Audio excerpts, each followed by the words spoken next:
যে পিতলের হাঁড়িতে আমি গরম পানি দিয়ে দিলাম, এটা টিফিন বাটি মাঝখানে।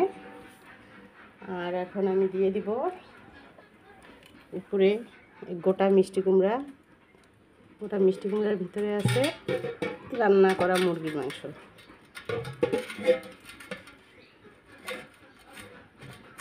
রান্না করা মুরগির মাংস দিয়ে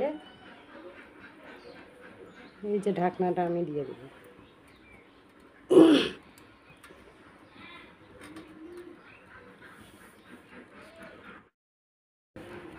এখন এই যে উপরে এই ঢাকনাটা দিয়ে আমি এটা চুলায় দেব। আমি চুলায় ওটা চাপিয়ে দিলাম। এখন দেখা যাক কি হয়।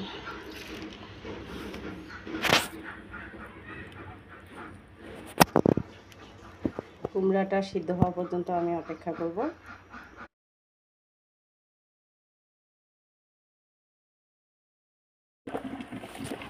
আমার গোটা মিষ্টি কুমড়া রান্না হতে আর একটু সময় লাগবে,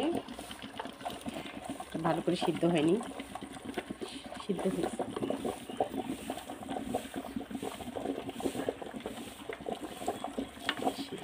কিন্তু সিদ্ধ হওয়ার পরে আধা সিদ্ধ হয়ে গেছে।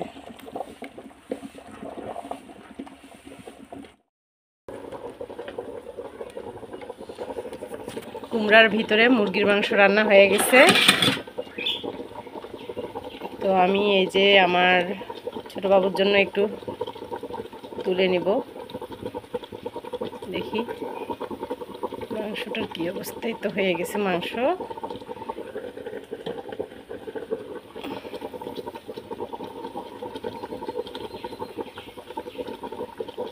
ঝোল নেব।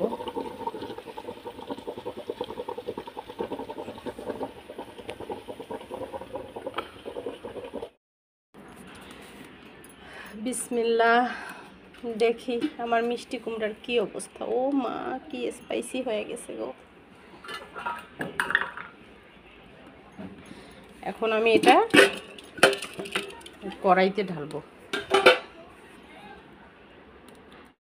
তো আমার স্পাইসি কুমড়া রান্না হয়ে গেছে। এখন আমি এটা কাটবো। হ্যাপি কুমড়া ডে। আমার সিদ্ধ হয়ে গেছে।